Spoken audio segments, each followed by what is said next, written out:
Hello, my name is Will Roddy, and I'll be giving a presentation over the Hispanic culture in our community. In 2020, the United States Census Bureau received a report that 234,715 individuals that lived in Nebraska were of Hispanic descent. So, over my long years of schooling, I've taken many classes that studied over the culture of Hispanic populations as well as the overall language. So today I'll be going over just why I chose the Hispanic population as my topic, some important history of the local culture in our community, as well as some important healthcare information.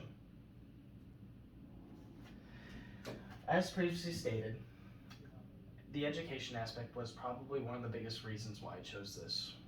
However, one of the more bigger reasons I'd say is my experience in healthcare.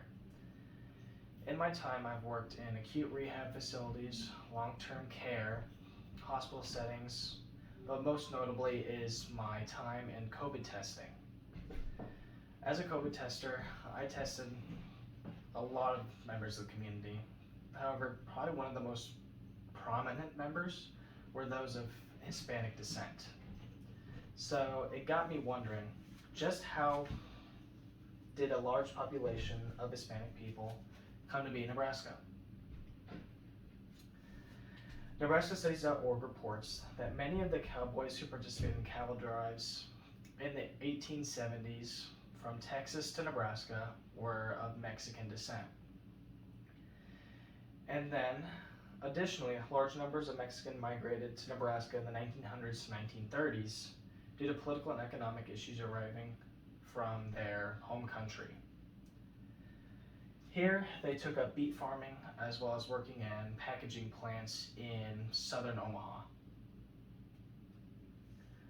So, history.nebraska.gov adds on that western Nebraska has had a rich economy in beet farming. Here, employment was almost ensured in the agriculture setting for the Hispanic individuals. And in some instances, families would go out west during the summer to produce or work on the beet farms. And then during the winter, they would travel eastward to Omaha to work in the packaging plants when it was winter and the farms weren't in operation. NebraskaStudies.org states the beef industry depended on the inexpensive labor produced by these immigrants. And then, so this interested me. I had learned a bit more about the history of the local culture and the people that I was testing in my little COVID testing tent.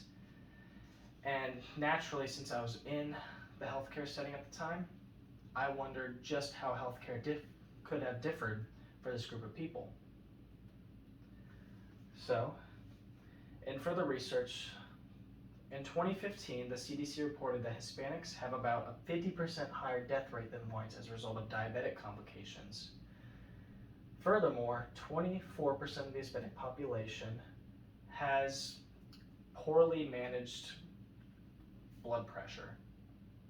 So what you might see in the healthcare setting is more Hispanic patients presenting to the emergency department as a result of diabetic complications or even hypertensive emergencies. And something that we are doing to try and help out Hispanic descendants are by making sure that eligible Hispanic people are able to receive insurance for their health care, as well as making sure that preventative care and community health services are available for these people. So I've talked about why I chose the Hispanic culture for my topic, some of the history of the Hispanic community, as well as some important healthcare information for these groups of people. And in doing my research, I've learned just how rich in history a local group of people can be, like a group of people that you see day to day. And in all my years, I've never pondered over just how adverse such a history could be, and it's been a real eye-opener for me.